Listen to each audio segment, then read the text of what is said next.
America అధ్యక్షుడు Donald Trump పై వరుసగా జరుగుతున్న దాడులు అంతర్జాతీయంగా సంచలనం సృష్టిస్తున్నాయి. ట్రంప్ సెక్యూరిటీపై అనుమానాలను రేకెత్తిస్తున్నాయి. గతంలో ఒక ప్రైవేట్ పార్టీలో ఆయనపై కాల్పులు జరగ్గా అంతకుముందు ఎన్నికల ప్రచార సభలోనూ ఓ దుండగుడు జరిపిన దాడి నుంచి ట్రంప్ తుటిలో ప్రాణాపాయం నుంచి తప్పించుకున్నారు. తాజాగా వైట్ హౌస్ సమీపంలో కాల్పుల కలకలం రేగింది.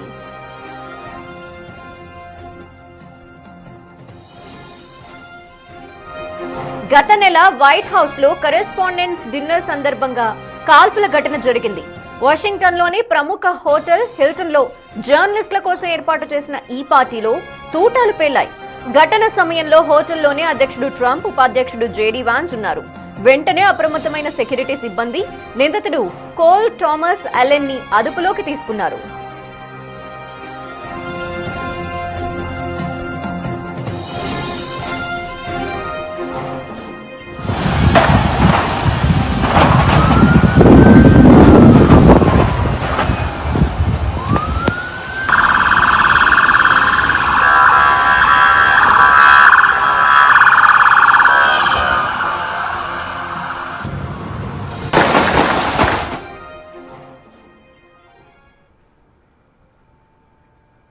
సో అమెరికా అధ్యక్షుడు ట్రంప్ పై కంటిన్యూస్ గా జరుగుతున్న ఈ దాడుల నేపథ్యంలో అంతర్జాతీయ భద్రతా వ్యవహారాలకు సంబంధించి కూడా అనేక ప్రశ్నలు తలెత్తుతున్నాయి. సో వీటిపైన మనం విశ్లేషించేందుకు మనతో పాటు మన్నెం కోటేశ్వరరావు గారు, విదేశీ వ్యవహారాల విశ్లేషకులు సిద్ధంగా ఉన్నారు. వారితో మాట్లాడదాం. నమస్తే అండి కోటేశ్వరరావు గారు. నమస్తే. సో కోటేశ్వరరావు గారు, అంటే ఎంత హై సెక్యూరిటీ ఉంటుందో మనందరికీ తెలుసు ట్రంప్ చుట్టూతా కూడా. అండ్ ఏదైనా అటాక్ జరిగే ముందు కూడా ఎంత అలర్ట్ గా ఉండాల్సిన వాళ్ళు, మనం ఈ రోజు చూస్తే 20 to 30 రౌండ్స్ కాల్పులు జరిగాయంటే అర్థం చేసుకోవచ్చు అసలు ఏం జరుగుతుందో కూడా. కొంచెం మొత్తం కూడా సందిగ్ధత నెలకొంది ట్రంప్ చుట్టూ ఏం జరుగుతుంది అనేది. సో ఈ అటాక్ పైన మీ విశ్లేషణ ఏంటి? ఇప్పుడు శనివారం అంటే అమెరికా కాలమానం ప్రకారం శనివారం సాయంత్రం జరిగినటువంటి ఈ దాడిని చూస్తే అనేక అనుమానాలు కలుగుతున్నాయనేది నా అభిప్రాయం. మొత్తం అమెరికా సీక్రెట్ ఏజెన్సీసే దీన్ని ఏమన్నా ప్లాన్ చేసి ఇటువంటి ఘటనని సంచలనం కలిగించడం ద్వారా ట్రంప్ మీద ఏదో దాడి జరిగిపోతుంది అనేటువంటి అభిప్రాయాన్ని కలిగించడానికి, రెండోది ఇరాన్ సంక్షోభాన్ని లేదా సంక్షోభం మీద వస్తున్నటువంటి వార్తల్ని పక్కదారి పట్టించడానికి చేసినటువంటి ఒక ప్లానా అన్న అనుమానాలు కలుగుతున్నాయి. ఎందుకు అంటే నిన్న కాల్చి చంపినటువంటి నజరైన్ బెస్ట్ అనేటువంటి వ్యక్తి సీక్రెట్ పోలీసులకి లేదా వాషింగ్టన్ పోలీసులకి అతను తెలుసు. ఎందుకు అంటే పోయిన ఏడాది జులైలోనే అతను వైట్ హౌస్ లో ప్రవేశించేందుకు ప్రయత్నించినప్పుడు అతన్ని వాళ్ళు పట్టుకుని అతని మానసిక స్థితి సరిగా లేదు అని చెప్పేసి ఒక చికిత్సా కేంద్రానికి కూడా పంపించారు. ఇప్పుడు మళ్ళా అతనే అనేటువంటిది కూడా నిర్ధారణ అయింది. అందువలన మరి అలాంటి మానసిక స్థితి సరిగ్గా లేనటువంటి వ్యక్తి నిజంగానే మళ్ళా ఆ విధంగా ప్రవేశించేందుకు ప్రయత్నిస్తే అతన్ని కాల్చి చంపారా, లేకపోతే వాళ్లే తీసుకొచ్చి ఆ విధమైనటువంటి ప్లాన్ చేశారా అనేటువంటిది కూడా మనం నమ్మలేం. ఎందుకంటే అమెరికన్లు ఏ దుర్మార్గానికైనా పాల్పడగలిగినటువంటి సమర్థత. రెండోది, ఇంకా ఇతర సందర్భాల్లో కావచ్చు, ఇంకో సందర్భాల్లో కావచ్చు, గాజాలో ఇజ్రాయెల్ దుర్మార్గాన్ని వాళ్ళు సమర్థించినటువంటి తీరు కావచ్చు, లేదా ఇరాన్ మీద జరిగినటువంటి దాడులు, ఇటువంటి విషయాల్లో ట్రంప్కి లేదా అటువంటి దాడులను సమర్థించేటువంటి వాళ్ళకి ఎప్పుడైనా ప్రమాదం పొంచి ఉంటుంది. అందుకని ఇది మాత్రం దానిలో ఆ విధమైనటువంటిది కాదు. ఆ చనిపోయినటువంటి వ్యక్తి భద్రతా దళాలకు, సీక్రెట్ ఏజెంట్లకి ముందే తెలుసు అనేటువంటిది కూడా తాజాగా వచ్చినటువంటి వార్త. అందుకని దీన్ని మనం యాజిటీజ్ గా అమెరికన్లు చెప్పేటువంటి కథల్ని యాజిటీజ్ గా తీసుకోవాల్సినటువంటి పని లేదు. ఒక డైవర్షన్ టాక్టిక్స్ కూడా కొంతమంది అమాయకులను బలి చేస్తారు. ఇప్పుడు మన దేశంలో మనకు తెలిసిందే గుట్కప్ ఎన్కౌంటర్లు, అదే విధమైనటువంటిది ఏమన్నా ఇక్కడ కూడా జరిగిందా అనేటువంటి అనుమానాలు అయితే నాకున్నాయి. అయితే ఇప్పుడనే కాదు, అంటే ఈ ఇయర్ లో మనం చూస్తే 3 సార్లు అటాక్ జరిగింది. అలాగే గతంలో కూడా ఎప్పుడైతే ట్రంప్ ఎన్నికల ప్రచారంలో పాల్గొంటూ ఉన్నారో అప్పటి నుండి కూడా అటాక్స్ జరుగుతూనే ఉన్నాయి. ఒకసారి మనం చూసాము ట్రంప్ చెవి దగ్గర కూడా అటాక్ జరగడం వల్ల చెవి కూడా డ్యామేజ్ అవడం కొంత. సో ఇటువంటివి జరుగుతూనే ఉన్నాయి. అంటే గతంలో జరిగిన కొంత ట్రంప్ మీద వ్యతిరేకతతో జరిగినవే అయినప్పటికీ కూడా వాటిని ఒక విధంగా అంటే గతంలో జరిగిన అటాక్స్ని కొంత అడ్వాంటేజ్గా తీసుకుంటూ ఇప్పుడు తనపై తానే అటాక్స్ చేయించుకుంటూ అంటే ట్రంప్కి ఏంటి ఇప్పుడు దానివల్ల జరిగే యూజ్ ఏంటంటారు ఇట్లా చేయడం వల్ల? గతంలో ట్రంప్ మీద 2 సార్లు జరిగినటువంటి వాటి మీద కూడా కొంతమంది ఇలాంటి అనుమానాలని వ్యక్తం చేశారు అనేటువంటిది మనం గమనంలో ఉంచుకోవాలి. ఇప్పుడు ఏమిటి ట్రంప్ ఈ విధమైనటువంటి ఒకవేళ ఇప్పుడు స్టేజ్ మేనేజ్డ్ కనుక ఎన్కౌంటర్ కనుక ఏదైతే ఏమిటి అనేటువంటి ప్రశ్నకు వచ్చేసరికి ఖచ్చితంగా అంతర్జాతీయంగా జరుగుతున్నటువంటి పరిణామాలు మనం చూస్తున్నాం. గత కొద్ది రోజులుగా డొనాల్డ్ ట్రంప్ ఇజ్రాయెల్ ప్రధాని నెతన్యాహు ఫోన్లో దెబ్బలాడుకున్నారని, నెతన్యాహు దబాయించాడని, లేకపోతే ట్రంప్ సర్ది చెప్పాడని ఇట్లాంటి కట్టుకథలన్నీ కూడా మనకి మీడియాలో వినిపించారు. అసలు వాళ్ళిద్దరు ఫోన్లో మాట్లాడుకోవడం సహజం, మాట్లాడుకుని ఉంటారు. కానీ నెతన్యాహు ట్రంప్ ని బెదిరించడం లేకపోతే ట్రంప్ మీద కేకలేసేంత సీను నెతన్యాహుకు లేదు. అదేవిధంగా ట్రంప్ కూడా మనం అనుకుంటున్నట్టుగా అతను ఏం మాట్లాడతాడో ఏం చేస్తాడో తెలియదు. మరి ఎందుకని ఈ విధంగా జరుగుతోంది అన్నప్పుడు నెతన్యాహుకి అక్టోబర్లో పార్లమెంట్ ఎన్నికలు జరగబోతున్నాయి. అతను ఈ ఎన్నికల్లో గెలుస్తాడా లేదా అనేటువంటి సందేహాలు అతనికి ఉన్నాయి. ఆ నవంబర్లో మళ్ళా పార్లమెంటు ఎన్నికలు అమెరికాలో జరగబోతున్నాయి. ఆ ఎన్నికల్లో ఇప్పుడున్నటువంటి వాతావరణాన్ని బట్టి చూస్తే రిపబ్లికన్ పార్టీ అంటే అధికార పార్టీ స్థానాలను కోల్పోయి మైనారిటీలో పడిపోవచ్చు ఉభయ సభల్లో అనేటువంటి వాతావరణం ఇప్పుడున్నది. ఇప్పుడు అక్కడ ప్రైమరీస్ జరుగుతున్నాయి. అభ్యర్థుల ఎంపికకి 2 పార్టీలు చేస్తున్నాయి. దీన్ని డైవర్ట్ చేయడానికి ఒకటి కావచ్చు. అయితే దీన్ని ఈ ఉదంతంతో డైవర్షన్ అవుతుందా అంటే అవుతుందని నేనైతే అనుకోవట్లేదు. ఎందుకంటే అమెరికన్లకి ఇలాంటి కథలు లేకపోతే ఈ విధమైనటువంటి వాళ్ళకి తెలుసు. అందుకని ఒక కొద్ది రోజులైనా లేదా చెప్పుకోవడానికి ప్రచారంలో చెప్పుకోవడానికి కూడా ఇలాంటి వాటిని ఎల్బిస్ ని సృష్టించుకోవడానికి డొనాల్డ్ ట్రంప్ కావచ్చు లేదా అమెరికాలో ఉన్నటువంటి నాయకులందరూ కూడా ఇలాంటి విషయాల్లో బాగా తలపడినటువంటి వాళ్ళు, దుర్మార్గాలను చేయించగలరు. తమ మీద ఏదో జరిగిపోయిందనేటువంటి అభిప్రాయాన్ని సానుభూతి కోసం కూడా చేయించగలిగినటువంటి సమర్థులు వాళ్ళు. అందుకని దీనిలో స్పష్టంగా వచ్చింది, మీడియాలో వచ్చింది. ఆ బెస్ట్ అనేటువంటి వాడు వాడిని ఏడాది క్రితం అరెస్ట్ చేసి ఒక మానసిక చికిత్సా కేంద్రానికి తరలించారు. మరి వాడు మళ్ళా ఇప్పుడు వచ్చి కాల్పులు జరపడానికి ప్రయత్నించాడంటే మరి గతంలో తనని ఆ విధంగా పిచ్చాడని చెప్పి ముద్రేసి ఆ మానసిక కేంద్రానికి తరలించారనేటువంటి కోపంతో వచ్చాడా, లేకపోతే వీళ్ళే తీసుకొచ్చి ఆ విధంగా చేశాడా అనేటువంటిది ఒకటైతే, రెండవది బై స్టాండర్ గాయపడ్డాడు అనేటువంటిది. ముందేమో చనిపోయాడని వచ్చింది, బై స్టాండర్ గాయపడ్డాడు, ఇప్పుడు క్రిటికల్ గా ఉన్నాడని చెప్పి చెప్తున్నారు. మరి అతని కాల్పుల్లో చనిపోయాడా లేకపోతే సీక్రెట్ ఏజెంట్స్ జరిపినటువంటి కాల్పుల్లో గాయపడ్డాడా అనేటువంటి కూడా ఇంకా క్లారిటీ రాలేదు మనకి. ఇప్పుడే వార్తలు వస్తున్నాయి. అందుకని ఇవన్నీ చూసినప్పుడు ఏంటంటే సంథింగ్ ఏదో మనకు తెలియనటువంటిది ఏదో జరుగుతుంది అనేటువంటి అభిప్రాయం మాత్రం నాకు కలుగుతా ఉంది. ఓకే. అండ్ మనతో పాటు ఇప్పుడు బుడ్డిగ జమీందర్ గారు అంతర్జాతీయ వ్యవహారాల నిపుణులు కూడా జాయిన్ అయ్యారు. వారితో కూడా మాట్లాడే ప్రయత్నం చేద్దాం. నమస్తే అండి జమీందర్ గారు. నమస్తే అమ్మా. నమస్తే అండి. సో చూస్తున్నామండి ట్రంప్ టైట్ సెక్యూరిటీని దాటి మరీ అటాక్ చేసేందుకు వస్తూ ఉన్నారు. ఘటనలు మనం చూస్తూనే ఉన్నాం. అంటే 1 కాదు 2 కాదు, కంటిన్యూస్ గా జరుగుతూనే ఉన్నాయి ఇటువంటి అటాక్స్ అనేవి. సో ఏమంటారు మేడం? ఇటువంటి అటాక్ల్ని ముఖ్యంగా మనం ఖండించాల్సిన అవసరం ఉంది. ఎవరైనా సరే ఎవరి మీదన్నా సరే అటాక్ చేయటం అనేది ప్రజాస్వామ్య పద్ధతిలో చాలా శోచనీయం. అయితే ఒకటి, ఇప్పుడు కోటేశ్వరరావు గారు చెప్పినట్టుగా నేను లేటుగా జాయిన్ అయ్యాను, సారీ. ఇప్పుడు కోటేశ్వరరావు గారు చెప్పినట్టుగా బహుశా ఇది కావాలని చేసిన ఘటన, సింపతి గెయిన్ కోసం చేసిన ఘటన అనేది ఒకటి. రెండవది, ఒక ప్రజాస్వామ్యయుతంగా ఎన్నికైన అధ్యక్షుడిని హత్యా ప్రయత్నం చేయటం అనేది చాలా అతి క్రూరమైన ఘటన. అది ఎవరు చేసినా సరే. ఫిబ్రవరి 28వ తారీఖు నాడు డొనాల్డ్ ట్రంప్ ఇరాన్ అధ్యక్షుడు ఖొమేనీని హత్య గావించాడు ఇజ్రాయెల్ సహాయంతో. అదేవిధంగా అక్కడ ఉన్నటువంటి ఒక స్కూలు పిల్లల మీద బాంబు దాడి చేసి 164 మంది స్కూల్ పిల్లల్ని చంపారు. ఒక ప్రజాస్వామ్య దేశం, ఒక సార్వభౌమాధికార దేశంపై వేరే దేశం, ఎక్కడో ఆమడ దూరంలో ఉన్నటువంటి దేశం, 10,000 కిలోమీటర్ల దూరంలో ఉన్నటువంటి అమెరికా దేశం వచ్చి దాడి చేయటం అనేది గ్రహించదగ్గ విషయం, ఖండించదగ్గ విషయం. సో ఇది ఒక దేశం యొక్క హక్కుల్ని హరించటమే అవుతుంది. అదేవిధంగా అమెరికా చరిత్రలో అనేక మంది అధ్యక్షుల్ని హతమార్చింది. అమెరికా చరిత్రలో అనేక దేశాల ప్రభుత్వాల్ని కోల్దోసింది. అమెరికా తనకి నచ్చని ప్రభుత్వాలని కోల్దోసి తన కీలుబొమ్మ ప్రభుత్వాలని తీసుకోవడానికి ప్రయత్నం చేసింది కూడా.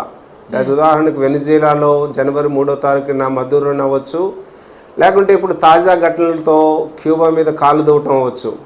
ఇవన్నీ కూడా ఖండించదగ్గ విషయాలు. అమెరికాలో ప్రజాస్వామ్య విషయానికి వస్తే ఎస్ మేడం, అనేక దేశాలు వ్యతిరేకంగా ఉన్నాయి అమెరికాకి. అమెరికా ఏమిటంటే, విచిత్రం ఏంటంటే, అమెరికా తన యొక్క ఆధిపత్యం చెలాయించుకోవటానికి తన డాలర్ని ముందు చూపి, తనకున్న IMF బ్యాంకు, వరల్డ్ బ్యాంక్ని ముందు పెట్టి,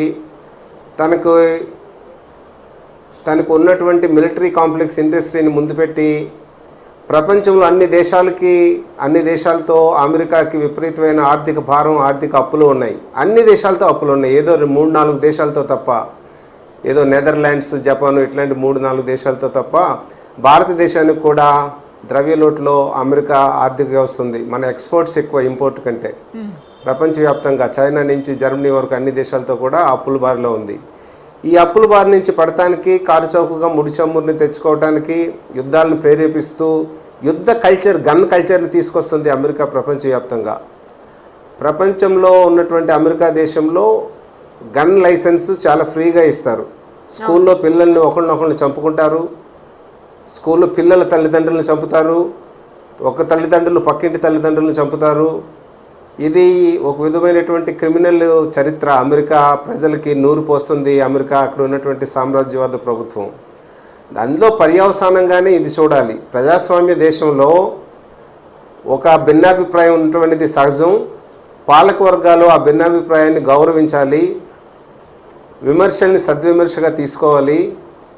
తీసుకున్నప్పుడు మనము బలంతో లేకుంటే తుపాకీతో దాన్ని అణిచివేయటానికి ట్రై చేస్తే, మనం ఎట్లాగైతే ట్రై చేస్తామో మన మీద కూడా అట్లాగే ట్రై చేయడానికి కూడా పౌరులు తయారవుతారు. ఇది మంచి నాగరికత, మంచి కల్చర్ కాదు.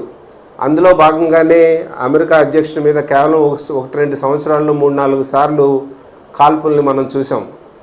కెనడీని కూడా 1960 దశకంలో కెనడీ కూడా హత్య గావించబడ్డాడు.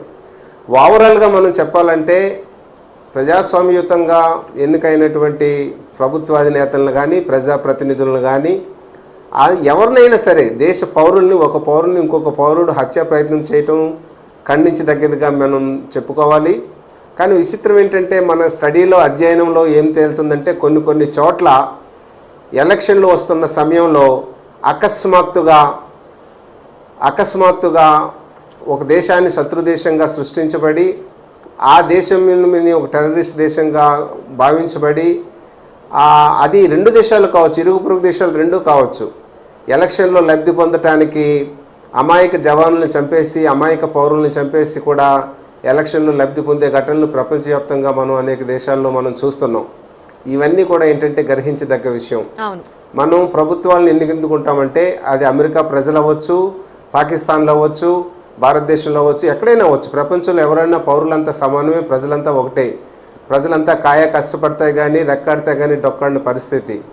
ప్రజలంతా ప్రభుత్వాలను ఎన్నుకుంటామంటే శాంతియుతంగా సహజీవనం చేయటానికి, నిరుద్యోగ సమస్య పరిష్కరించుకోబడటానికి, ధరల్ని కంట్రోల్ చేయించుకోవటానికి, లేకుంటే విద్యా, వైద్యం వంటి మంచి సదుపాయాలు కలుగజేయించుకోవటానికి, పర్యావరణం కాపాడుకోవటానికి మనం మంచి ప్రభుత్వాలను ఎన్నుకోవటం అనేది జరుగుద్ది.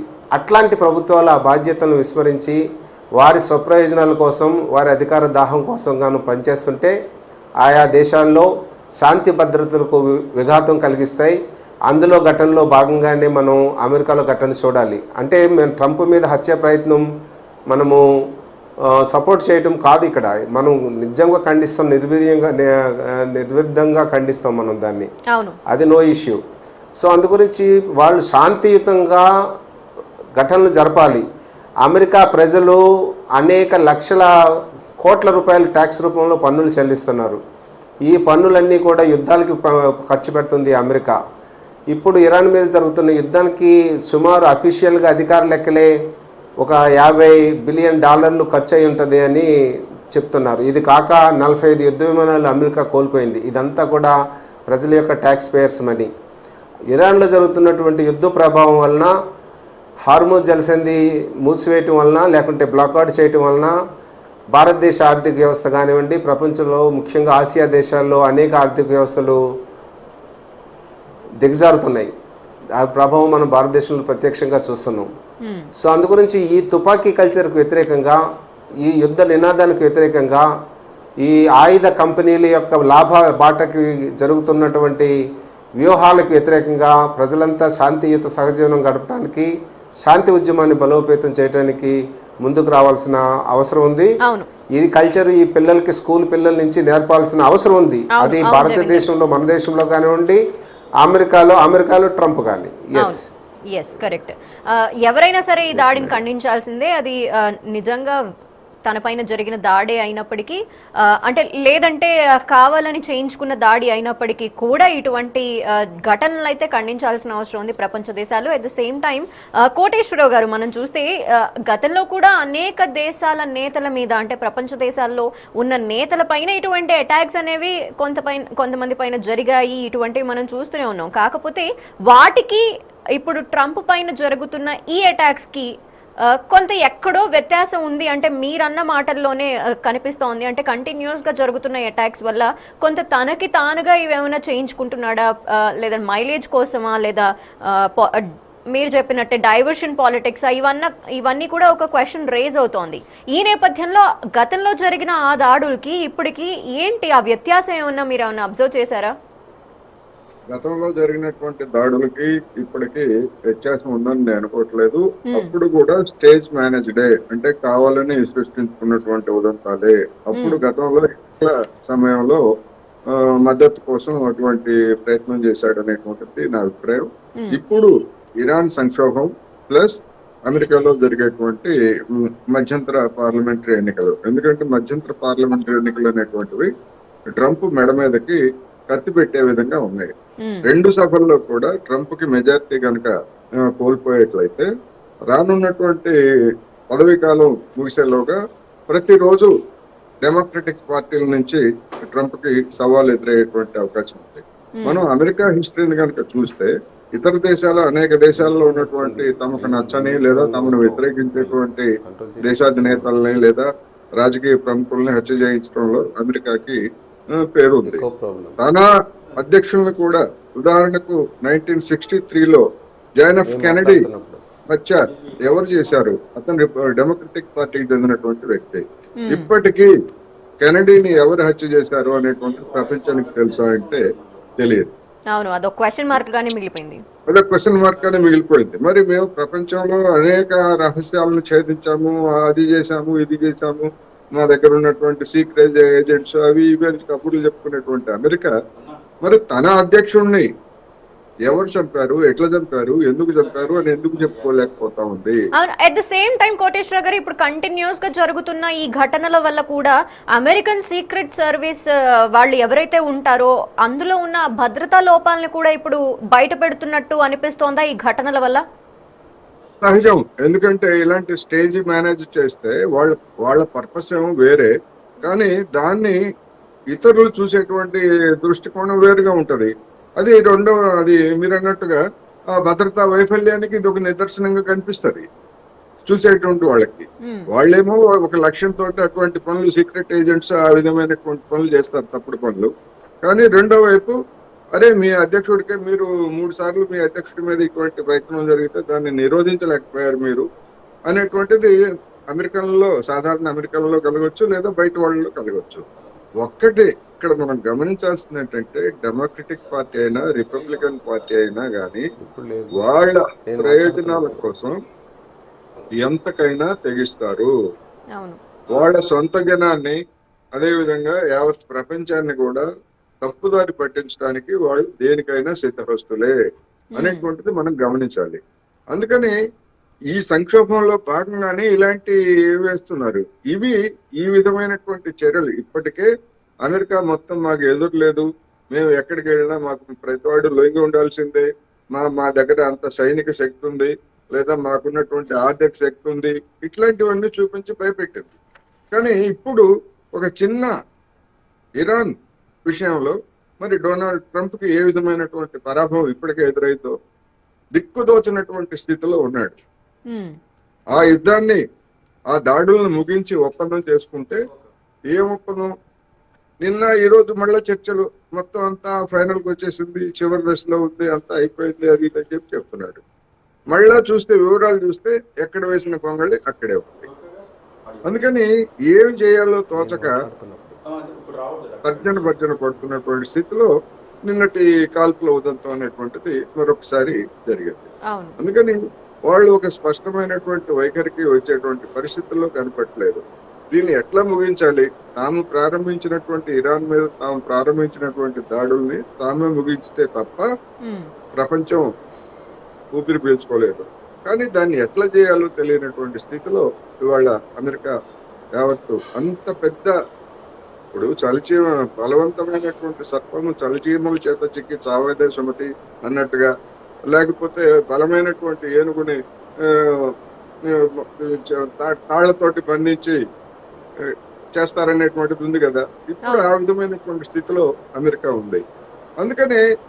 అందుకనే అటువంటి దాని నుంచి ఏదో ఒకటి ఎలివి సృష్టించుకొని, ఇదిగో ఇటువంటి పరిస్థితి ఉంది కనుక మేము దీన్ని తాత్కాలికంగా ఆపేస్తున్నాము, తర్వాత మాట్లాడదామని చెప్తారా? లేకపోతే బ్లేమ్ చేసి ఇదిగో ఇటువంటి ప్రయత్నాలు చేస్తున్నారు వీళ్ళు దుర్మార్గులు అని చెప్పేసి ప్రపంచానికి మళ్ళా కట్టుకథలు చెప్పి దాని మీద మళ్ళా తిరిగి దాడులు చేయడానికి ఏమైనా ప్లాన్ చేస్తున్నారా? ఏది మనం చెప్పలేము, దేన్ని కాదనలేము. ఎందుకంటే ప్రతి క్షణం, ప్రతి చర్య, ప్రతి ప్రకటన, ప్రతి అడుగుని కూడా మనం అనుమానించాల్సినటువంటి పరిస్థితి ఉంది. ఇరాన్ చెప్తుంది అదే కదా, వీళ్ళని మేము నమ్మలేము, అమెరికాను నమ్మలేము, డొనాల్డ్ ట్రంప్ నమ్మలేము, వాళ్ళ మాటలు నమ్మలేము, వాళ్ళ చేతలను నమ్మలేము అని చెప్పేసి స్పష్టంగా చెప్తా ఉంది. ప్రపంచానికి ఇంకా అర్థం కానటువంటి వాళ్ళు ఉన్నారు, అర్థం కానట్టు నటించేటువంటి వాళ్ళు ఉన్నారు, రకరకాల జనాలు వాళ్ళ ప్రపంచంలో ఉన్నారు అమెరికా గురించి, దాని దుర్మార్గాల గురించి.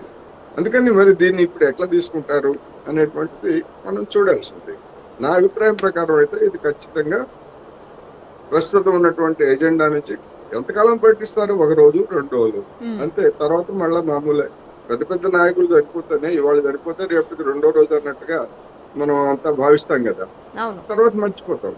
అందుకని మరి ఇట్లాంటి జిమ్మిక్స్ తోటి డొనాల్డ్ ట్రంప్ ఏ విధంగా బయటపడగలడు అనేటువంటిది ఈ ట్రంప్కే పెద్ద ప్రశ్న. కరెక్టే.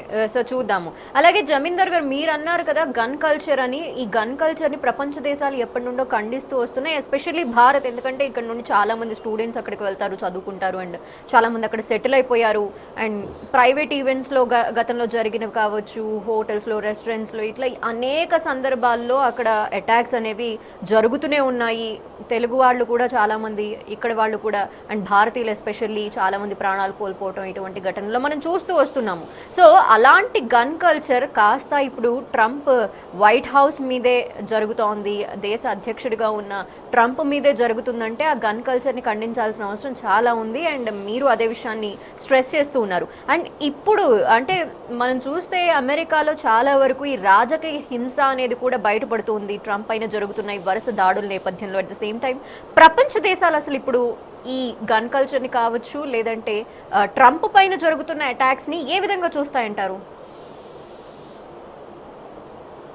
మేడం, ఈ ముందుగా మనము గన్ కల్చర్ని ఒక విధంగా పెట్టి పోషించినవి సామ్రాజ్యవాద దేశాలు.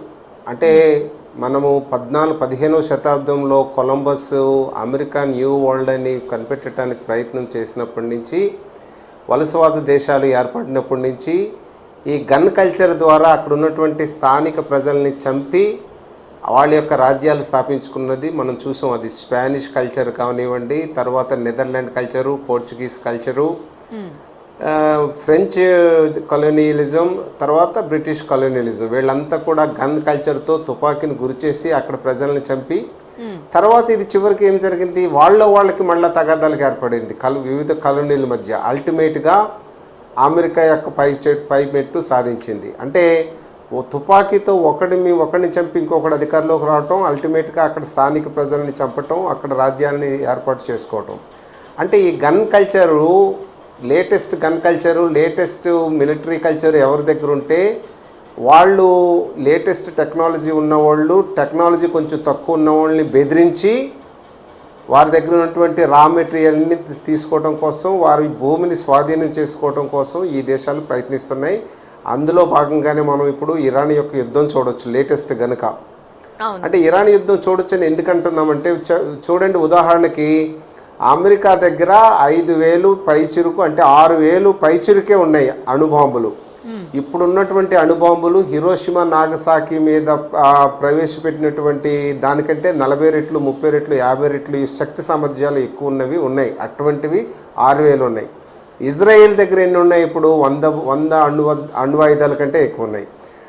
ఈ అణ్వాయుధాలు ఉన్న దేశాలు అణు ఆయుధం లేని ఇరాన్ మీద, కనీసం చిన్న తుపాకీలు కూడా లేని పాలస్తీనా, గాజాల మీద యుద్ధం చేస్తున్నాయి. అంటే ఏంటంటే వీళ్ళ యొక్క ప్రవర్తన ఏంటంటే, చేతిలో తుపాకీ ఉంటే చేతిలో అధునాయుధమైనటువంటి ఏదైనా వెపన్ కానీ ఉంటే మనం పక్క దేశాన్ని ఆక్యుపై చేయొచ్చు, పక్క దేశాన్ని బెదిరించవచ్చు అనేటువంటి కల్చర్ని తీసుకొచ్చింది సామ్రాజ్యవాద దేశాలు. సో అందులో భాగంగానే ఎందుకు ఈ కల్చర్ని తీసుకొస్తుందంటే, దీనికి ఒక దెబ్బకి 2 పిట్టలు అన్నట్టుగా ఒకవైపు గన్ కల్చర్ ద్వారా వారి రా మెటీరియల్ని, వాళ్ళ భూభాగాన్ని స్వాధీనం చేసుకోవటం ఒకటి, వారి యొక్క ప్రజల్ని, చీప్ లేబర్ని స్వాధీనం చేసుకోవటం ఒకటి కాగా, మరొక వైపు ఏంటంటే అట్ ది సేమ్ టైం ప్రక్క దేశాలకి ఒకరి మీద ఒకరికి భయాన్ని ఉసుకొల్పి అణ్వు ఆయుధాల వ్యాపారం చేయటం. దీన్ని ఇండస్ట్రియల్ మిలిటరీ కాంప్లెక్స్ అంటాం. మిలిటరియల్ ఇండస్ట్రీ కాంప్లెక్స్ ద్వారా ఏంటంటే ప్రపంచంలో అన్ని దేశాలకి యుద్ధ విమానాలు కానీ, క్షిపణులు తయారు చేసేది వాళ్ళే. క్షిపణుల రక్షణ వ్యవస్థల్ని, ప్యాట్రియాట్ లేకుంటే ఐరన్ డోమ్ లాంటి రక్షణ వ్యవస్థలను కూడా తయారు చేసేది వాళ్ళే.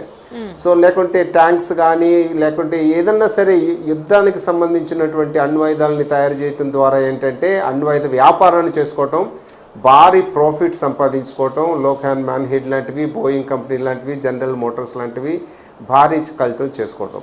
ఎప్పుడైనా సరే ఏదో తెలుగులో ఒక సామెత ఉంది, తాను తీసిన గోతులో తానే పడుతుంది అన్నట్టు. ఇప్పుడు ఏం జరిగింది, అంతా ప్రపంచానికి గన్ కల్చర్ నేర్పినటువంటి అమెరికా మనిషి చేతిలో ఏదో కత్తి ఉంటే ఒక యాపిల్ అన్నా కోసుకో, లేకపోతే ఒకటి పీకన్నా కోయాలనే సామెత ఉంది, అది ఊరుకునే పోలా. సో అమెరికా ఏం చేస్తుందంటే తన దగ్గర ఉన్నటువంటి వెపన్తో మిగతా దేశాల మీద దాడులు చేసింది, ఒకదాని తర్వాత ఒకటి. సిరీస్ మీద సిరీస్. అంటే రష్యా మీద డైరెక్ట్గా దాడి చేయడానికి, రష్యా ఖనిజ సంపదని ఆక్యుపై చేయడానికి తన దగ్గర అంత ధైర్యం లేదు. ఎందుకంటే రష్యా దగ్గర కూడా 5-6 అణ్వాయుధాలు ఉన్నాయి. సో అందుగురించి ఏం చేస్తుంది, ఉక్రెయిన్ లాంటి బకరా దేశాన్ని ఒకటి క్రియేట్ చేసి నాటోని ఎక్స్పాండ్ చేయడానికి ట్రై చేసి రష్యా మీద యుద్ధం చేయడం ద్వారా రష్యాలో ఉన్నటువంటి అపారమైన ఖనిజ సంపదని దోచుకోవడానికి ఒక పన్నిన పన్నాగమే ఉక్రెయిన్ యుద్ధం. సో ఈ విధంగా చూసుకుంటే యుద్ధాలు పరంపర. అది 90 దశకంలో ఇరాక్ యుద్ధం, లేకుంటే ఇరాక్ యుద్ధం, తర్వాత ఆఫ్ఘనిస్తాన్ యుద్ధం, ఇప్పుడు జరుగుతున్నటువంటి యెమెన్పై యుద్ధం, లీబియాని సర్వనాశనం చేయటము, యూరోప్లోనేమో యుగోస్లావియాని సర్వనాశనం చేయటం, అన్ని విధాలు కూడా ఎక్కడో చోట ప్రపంచంలో అశాంతులు సృష్టించటమే ఈ సామ్రాజ్యవాద దేశాల యొక్క లక్ష్యం. సామ్రాజ్యవాద దేశాలంటే దానికి ప్రధాన భూమికి పోషిస్తుంది అమెరికా, లేకుంటే ఐరోపియన్ యూనియన్ లాంటి యూరోప్ దేశాలు ప్రధాన భూమికి పోషిస్తున్నాయి. సో అందుగురించి ఈ కల్చర్ పోయిన తర్వాతనే ముఖ్యంగా ఏంటంటే ఈ గన్ కల్చర్, ఇందాక మనం అనుకున్నట్లుగా ఈ గన్ కల్చర్ ఎలక్షన్ల ముందు వస్తుంటాయి. ఈ విచిత్రం, యుద్ధాలు కూడా ఎలక్షన్ల ముందు వస్తాయి. ప్రజల యొక్క సెంటిమెంట్ని ఎన్కాష్ చేసుకోవటానికి, ప్రజల యొక్క సెంటిమెంట్ని క్యాచ్ చేసుకోవటానికి ఎలక్షన్ ముందే ఇట్లాంటి యుద్ధాలు ముందు జరిగినవే. అంతే మేడం. ఏ ఎన్నికలన్నా సరే చూడండి వస్తున్నాయంటే మన ప్రజలు గుండెలు గుప్పిట్లో పట్టుకుని బతకాల్సిన అవసరం ఏర్పడుతుంది. ముఖ్యంగా మాకు విజయవాడ లాంటి చోట ఏంటంటే మాకు సరిహద్దు ప్రాంతం కాదు కనుక అంత భయం లేదు. కానీ కొన్ని సరిహద్దు ప్రాంతాల వాళ్ళు మాత్రం అది ఏ దేశం అన్న అవ్వచ్చు, అటు పాకిస్తాన్ అవ్వచ్చు, ఇటు భారతదేశం అన్న అవ్వచ్చు, వాళ్ళు ఏంటంటే వాళ్ళ గుండెల్ని గుప్పిట్లో పెట్టుకుని బతకాల్సినటువంటి భయంగా బ్రతకాల్సినటువంటి అవసరం ఏర్పడుతుంది. అంటే ఏంటంటే ఈ సామ్రాజ్యవాదుల యొక్క లాభకాంక్ష కోసం, సామ్రాజ్యవాదుల యొక్క అధికార పవర్ కోసము ఏం చేస్తుంటాయంటే యుద్ధాలని ప్రేరేపిస్తాయి, గన్ కల్చర్ని ప్రేరేపిస్తాయి, అశాంతుల్ని ప్రేరేపిస్తాయి. తద్వారా ఏంటంటే వారికి కావాల్సినటువంటి కార్పొరేట్ కంపెనీలు సజావుగా ముందుకు పోవడానికి అవకాశాలు ఉంటాయి, దోపిడీ ఎక్కువ చేసుకోవడానికి అవకాశాలు ఉంటాయి. ఇది మాత్రం ముమ్మాటికి సత్యం. అవును. At the same time so అందు గురించి శాంతి ఎస్ మేడం. కంటిన్యూ చేయండి. సో అల్టిమేట్గా మనకి ఏంటంటే ఈ గన్ కల్చర్ అనేది లేకుండా చేయాలి. ఇది సాధ్యమా? నిజంగా ఇది సాధ్యమా? అమెరికా ఊరుకుంటుందా? మీరు అమెరికాలో మొత్తం అసలు ఆయుధాలని వద్దు, మన ప్రపంచం అంతా కూడా ఏంటంటే గ్లోబలైజేషన్ అయిపోయింది, విస్తరించిపోయింది. ఇప్పుడు ఆపేద్దామన్నా కూడా ఆగే పరిస్థితి లేదేమో. అది మరి ఎంతవరకు తీసుకొచ్చింది, కానీ ఎక్కడో చోట ప్రయత్నాలు జరగాలి కదా మేడం. ఆ ప్రయత్నాలు ప్రభుత్వాలు చేస్తాయంటే మనము ఆశించలేం ప్రభుత్వాల నుంచి. అది ఒక ప్రజా ఉద్యమం కింద రావాలి, స్కూల్స్లో కల్చర్ రావాలి, అది వస్తుంది. ఎందుకంటే మనం ప్రజల్ని అమాయకులు చేయొద్దు, మన ప్రజల్ని మనము తక్కువ అంచనా వేయకూడదు. చూడండి ఇప్పుడు ఉదాహరణకి for example cockroach Janata party ఎవరిని ఊహించామో మనం? కాక్రోచ్ జనతా పార్టీ ఆ యువత జెన్జీ జనరేషన్ యొక్క ఆలోచనలు వేరుగా ఉంటాయి. జనరేషన్కి ఏమన్నా యుద్ధ కల్చర్ కావాలా చెప్పండి? అవసరం లేదు కదా. యువకుల యొక్క సమస్యలు వేరుగా ఉన్నాయి. మీరు ఆ డబ్బులు గన్ కల్చర్కి తగిలేసే బదులు మాకు ఉద్యోగం ఇవ్వండి, లేకుంటే మాకు వైద్యం సదుపాయం కలిగజేయండి, లేకుంటే మాకు ఉండటానికి ఇల్లు సదుపాయం కలిగజేయండి, మేము పని చేస్తాం, మాకు తెలివితేటలు ఉన్నాయి, మాకు కంపెనీలు ఇవ్వండి, మేము పని చేస్తాం, వీ కెన్ క్రియేట్ వండర్స్ అని యువత అంటుంటే, లేదయ్యా నువ్వు గన్ కల్చర్ ఉండు, సెక్యూరిటీగా ఉండు అంటే ఎట్లా కుదురుతుంది? యువత ఒప్పుకోదు. అది భారతదేశమే కాదు, ఏ దేశంలో కూడా, అది నేపాల్ అవనివ్వండి, శ్రీలంక అవనివ్వండి, ఈవెన్ అమెరికా అవనివ్వండి, ఈ గన్ కల్చర్ని ఏ దేశం కూడా ఒప్పుకోదు. గన్ కల్చర్ వర్సెస్ ఏంటంటే employment, gun culture versus good health care, gun culture versus good education system, gun culture versus proper environment, ఇట్లాంటి ఇష్యూస్ మనం ప్రజల ముందుకు తీసుకురావాలి. మీలాంటి మీడియా ద్వారా చర్చల్లో కూడా, ప్రజల చర్చల్లో కూడా తీసుకురావాలి. ఎక్కడో చోట ఒక బీజాన్ని నాటాలి. ఈ బీజము ఇంత మొక్కై అంతంత వృక్షమై బహువిధాలుగా వ్యాప్తి చెందటం ద్వారా అఫ్కోర్స్ మనం గన్ కల్చర్ని నివారించవచ్చు అని నేను గట్టిగా అభిప్రాయపడుతున్నాను. అండ్ కోటేశ్వరరావు గారు, ఇప్పుడు మనం చూస్తే అమెరికా ఫస్ట్ అని ట్రంప్ చెప్తూనే వస్తున్నారు. సో అందుకు తగ్గట్టుగా ఆయన స్పీచెస్ కూడా మనం వింటూ ఉన్నాము. ఎప్పుడు కూడా అమెరికానే అగ్రరాజ్యం, అది ఎప్పుడు అలాగే కంటిన్యూ అవుద్ది అన్న విధంగానే ఆయన స్పీచెస్ కానీ, ఆయన చేసే పనులు కానీ ప్రతిదీ అట్లాగే ఉన్నాయి. ప్రపంచ దేశాలపైన ఆయన ఆధిపత్యం వహిస్తూ కూడా అదే రిఫ్లెక్ట్ చేస్తున్నారు అన్ని దేశాల మీద. అంటే ఇప్పుడు రాజకీయంగా ట్రంప్కి కొంత ప్రజాభిమానం అక్కడేమన్నా పెరిగి ఇటువంటివి దాడులు జరిగేందుకు ఆస్కారం తక్కువ ఉండాలి, కానీ అందుకు రివర్స్ లో జరుగుతోంది ఎందుకు అనుకోవాలి మనం? ఇప్పుడు అమెరికా ఫస్ట్ అనేటువంటి నినాదం వెనుక ఒక జాతీయ ఉన్మాదాన్ని రెచ్చగొట్టడం, మన దేశాన్ని అగ్రస్థానంలో ఉంచాలంటే ఇతర దేశాలని మనం ఏమైనా చేసినా గానీ మీరు సమర్థించాలి, అది మీకు ఉపయోగం అని చెప్పేసి అక్కడ ఉన్నటువంటి జనాన్ని మానసికంగా బ్రెయిన్ వాష్ చేసేటువంటి లక్ష్యం కూడా దానిలో ఉంది. అందుకనే మనం బాగుండాలి, మనమే బాగుండాలి, అందరం బాగుండాలని కాదు, మనమే బాగుండాలి, మనమే అగ్రస్థానంలో ఉండాలి అంటే అటువంటి ప్రభావానికి లోనైనటువంటి వాళ్ళు కొంతమంది అమెరికాలో ఉన్నారు. ఆ ఉన్న కారణంగానే దాన్ని క్యాష్ చేసుకోవడానికి, ఇంకా కంటిన్యూ చేయడానికి డొనాల్డ్ ట్రంప్ ప్రయత్నిస్తున్నాడు. డొనాల్డ్ ట్రంప్ వ్యక్తిగతంగా అతనేం కాదు, ఒక అటువంటి భావజాలం డెమోక్రటిక్ పార్టీలో ఉన్న, రిపబ్లికన్ పార్టీలో ఉన్న అటువంటి భావజాలం ఉన్నటువంటి వాళ్ళు ఉన్నారు. అది ఎందుకు అంటే ఇతర దేశాల మీద జరిపేటువంటి దాడుల్ని అమెరికాను సమర్థించడానికి, లేదా అమెరికాలో ఎవరు అధికారంలో ఉన్నా ప్రతిపక్షం కూడా దానికి రబ్బర్ స్టాంప్ వేయడానికి, ఇట్లాంటివన్నీ కూడా అనేక లక్ష్యాలు, దానికి విస్తృతమైనటువంటి లక్ష్యాలు ఉన్నాయి. మనం అమెరికా చరిత్రను చూస్తే గన్ కల్చర్ గురించి మాట్లాడుకుంటాం. 4 అధ్యక్షుల్ని కాల్చి చంపారు అక్కడ, 4 అధ్యక్షుల్ని. ఒక రొనాల్డ్ రీగన్ తో సహా డొనాల్డ్ ట్రంప్ మీద 2 ప్రయత్నాలు జరిగాయి. సరే, డొనాల్డ్ ట్రంప్ ప్రయత్నాలు మనం చూస్తున్నాం, ఎందుకు ఇది స్టేజ్ మేనేజ్ అనేటువంటి. వాస్తవం. ఎందుకు అంటే మొత్తం మనం ప్రపంచ చరిత్రను చూసినప్పుడు, వలస దేశాల చరిత్రను చూసినప్పుడు మనకి అనేక మంది ఘోరీలు గజనీలు ఇట్లాంటి వాళ్ళు వివిధ దేశాల మీద దాడులు చేశారు, కానీ అవేవి శాశ్వతం కాలేదు. కానీ వలసలు ఎప్పుడు స్థిరపడ్డాయి?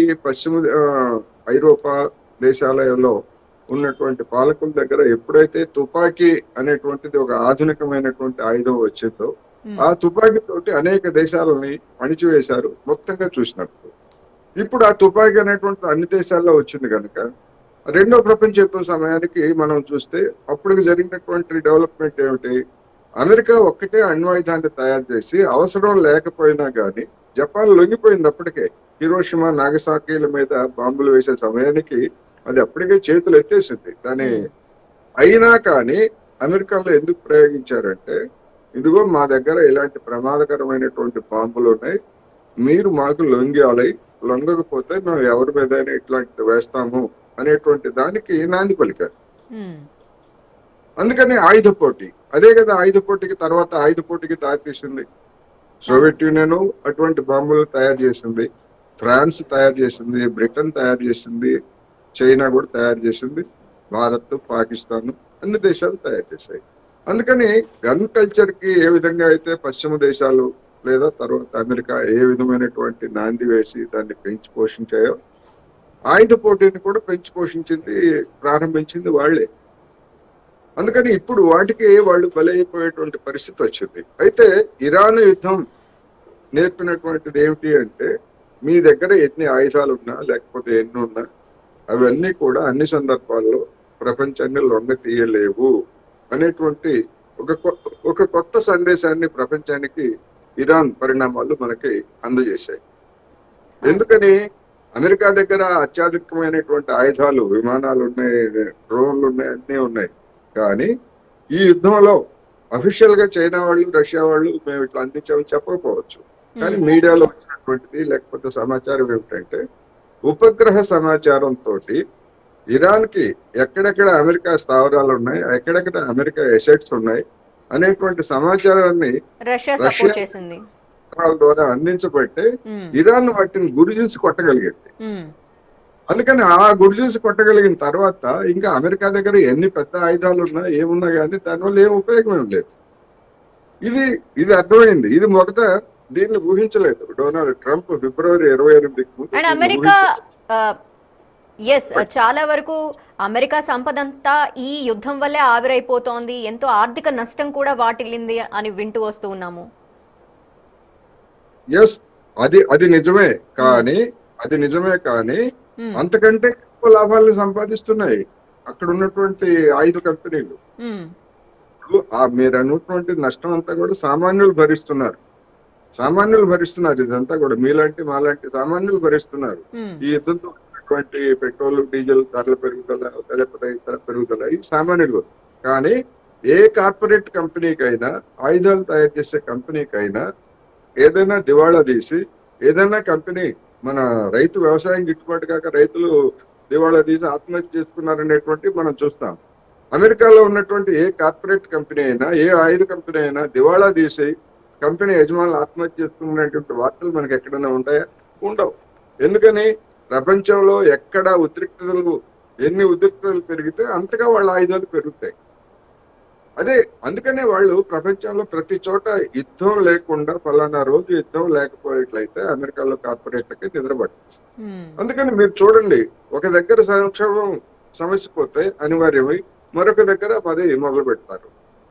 ఆ పేరుతోటి మనం చూసాం గడిచినటువంటి 70-80 సంవత్సరాలుగా నాటో పేరుతోటి రష్యాను, సోవియట్ యూనియన్ ని పూచిగా చూపించి ఐరోపా దేశాలకి అమెరికాతో ఎంత పెద్ద ఎత్తున ఆయుధాలు అమ్మారు, ఇప్పటికే అమ్ముతున్నారు కదా. ఇంకా ఎవరో దాడి చేస్తారు. ఎప్పుడన్నా దాడి జరిగిందా? రెండవ ప్రపంచ యుద్ధం తర్వాత సోవియట్ యూనియన్ కానీ, ఆ తర్వాత 1990s నుంచి రష్యా కానీ ఎవడన్నా ఐరోపా మీద దాడి చేశాడా? ఎప్పుడు చేయలేదు. కానీ దాన్ని పూచి చూపించి ఎప్పటికప్పుడు ఆయుధాలు అమ్ముకోవడం. ఇప్పుడు కూడా అదే. ఇరాన్ యుద్ధంలో గల్ఫ్ దేశాలన్నిటికి కూడా వాళ్ళ దగ్గర ఉన్నటువంటి పెట్రోల్ డాలర్స్ ఏం చేసుకోవాలో వాళ్ళకి తెలియట్లేదు, ఆయుధాలు కొట్టుకుంటున్నారు. ఆయుధాలు లేకపోతే మంచినీళ్లు, ఆహారం, ఇదే కదా వాళ్ళు చేస్తున్నది.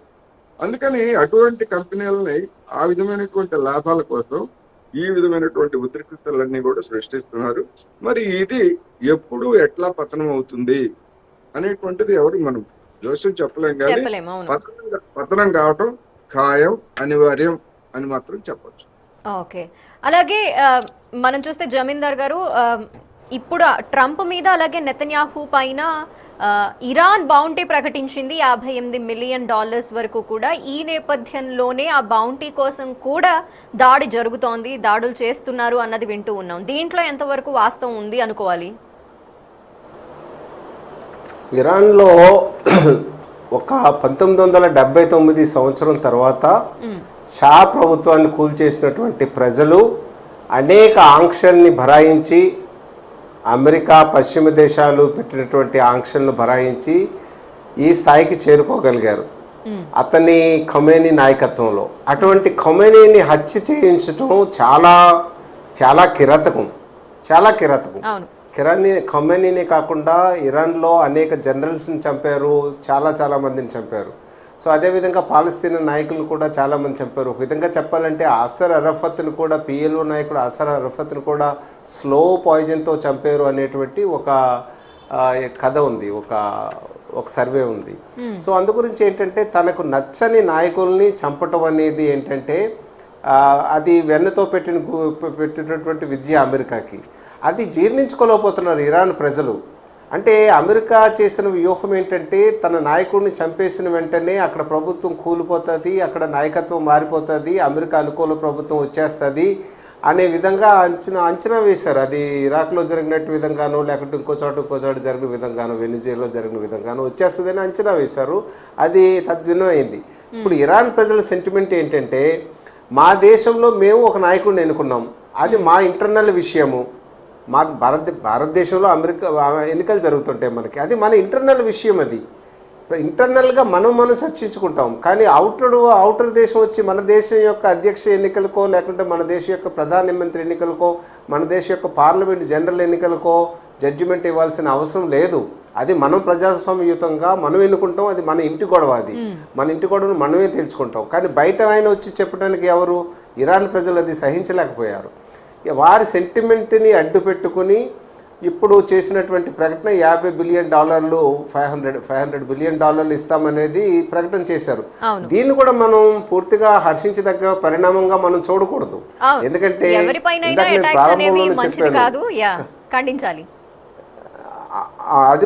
అది మనం ప్రారంభంలో చెప్పాం, ఖండించదగ్గ విషయమే. సో అందు గురించి మనం ప్రజల్ని ఎడ్యుకేట్ చేయటం ద్వారా, దానికి వ్యతిరేకంగా శక్తులను కూడగట్టడం ద్వారా, ప్రజల యొక్క బలంను కూడగట్టడం ద్వారా, ప్రజల యొక్క వాళ్ళు ఒకవైపు యుద్ధం జరుగుతుంటే ప్రజలంతా రోడ్డు మీదకి వచ్చి ప్రదర్శన చేశారు ఇరాన్ ప్రజలు. అక్కడ బాంబు వేయలేకపోయింది అమెరికా. సో అందు గురించి ఈ నినాదం అమెరికా ప్రజల్లోకి తీసుకెళ్ళాలి. ఈ నినాదం అమెరికా ప్రజల్లోకి తీసుకెళ్తే అమెరికా ప్రజల్లో వాళ్ళు గుర్తెరిగి, అక్కడ ప్రజాస్వామ్యంలో గుర్తెరిగి, ఆ రెండు పార్టీల వ్యవస్థకి వ్యతిరేకంగా వాళ్ళది అంతర్గత వ్యవహారం పోరాడుకుని ట్రంప్ను తీసేస్తారా, మరొకరిని ప్రజాస్వామ్యవాదం తెచ్చుకుంటారు అనేది వాళ్ళ అంతర్గత వ్యవహారంగా మనం చూడాలి. ఆ విధంగా మనం ఎడ్యుకేట్ చేయాలి. కానీ ఒక మనిషి బుర్రకి వెలకట్టడం అనేది కూడా అది కరెక్ట్ అయితే నేనైతే కరెక్ట్గా భావించట్లేదు. కానీ ఇట్లాంటివి ఎదుర్కొంటాడు ట్రంప్, కరెక్ట్ కాదు. కానీ వారు చేస్తున్న పనులకి ఇట్లాంటివి కూడా ఎదురవుతాయి అనేది మాత్రం మన ఆలోచన. మన మధ్య నెతన్యాహుని కూడా చంపినట్టు వార్తలు వచ్చినాయి సోషల్ మీడియాలో, అది వాస్తవం కాదనుకోండి. సో ఈ విధంగా ఏంటంటే దెబ్బకు కాకుండా లా అండ్ ఆర్డర్ని మనం చేతుల్లోకి తీసుకోకుండా, లా అండ్ ఆర్డర్ని దాన్ని నిర్ణయించడానికి దానికి కోర్టులు వ్యవస్థ ఉంటుంది, అంతర్జాతీయ కోర్టులు ఉంటాయి, దేశాల్లో సుప్రీం కోర్టులు ఉంటాయి. ఈ కోర్టుల ద్వారానే మనం చర్చల ద్వారా పరిష్కరించుకోవాలి తప్ప మనం తుపాకీ కల్చర్ని ద్వారా మనం కాదనేది మాత్రం నేను నిర్మోహటంగా చెప్పదలుచుకున్నాను. మీరు అన్నట్టు మరి గన్ కల్చర్ మీద అక్కడ అవగాహన పెరిగి అది తగ్గించేందుకు జెన్జీ ఏమైనా ముందుకు వస్తుందా, తర్వాత ఏమైనా మార్పులు జరగబోతున్నాయి అనేది చూడాలి జమీందర్ గారు. But thank you. At the same time Manning Koteswararao గారు, మీరన్నట్టు అది నిజంగానే అమెరికాలో జరుగుతున్న భద్రతా ప్రమాణాలకు సంబంధించి, అక్కడ జరుగుతున్న పరిణామాలకు సంబంధించి అనేక ప్రశ్నలు లేవనెత్తుతున్న సందర్భంగా కనిపిస్తోంది. అట్ ద సేమ్ టైం అది వ్యక్తిగతంగా తనకి తానే చేయించుకున్న దాడా, లేదంటే నిజంగానే అక్కడ ట్రంప్ చర్యల వల్ల ప్రభావితమై జరిగిన దాడిగా చూడాలా అనేది అండ్ ఎలా అనేది ఇది రాబోయే రోజుల్లో చూడాలి మనం. But thank you so much మీ విశ్లేషణని కూడా మీరు అందించినందుకు థ్యాంక్ యూ జమీందర్ గారు. At the same time thank you Koteswararao గారు. సో ట్రంప్ పైన వరుసగా జరుగుతున్న దాడులు అనేక ప్రశ్నలు లేవనెత్తుతున్న సందర్భం అయితే కనిపిస్తోంది. ఈ సందర్భంలో మరి ట్రంప్ భద్రతా సిబ్బంది తదుపరి జరిగే ఈ పరిణామాలకు సంబంధించి ఎలా రియాక్ట్ అవబోతున్నాయి, లేదంటే ఈ దాడుల్ని ఏ విధంగా ఖండించబోతున్నాయి, ఇలా ఆపగలుగుతున్నాయి, అలాగే అమెరికాలో నివసిస్తున్న అనేక మంది పౌరుల యొక్క భద్రతకు సంబంధించి కూడా ఇటువంటి దాడులు ప్రశ్నలు లేవనెత్తున్న సందర్భంలో మరి వాటిని ఏ విధంగా నివారించబోతున్నారు అనేది మనం లెట్స్ సీ. ఇవి బులెటిన్ అప్డేట్స్.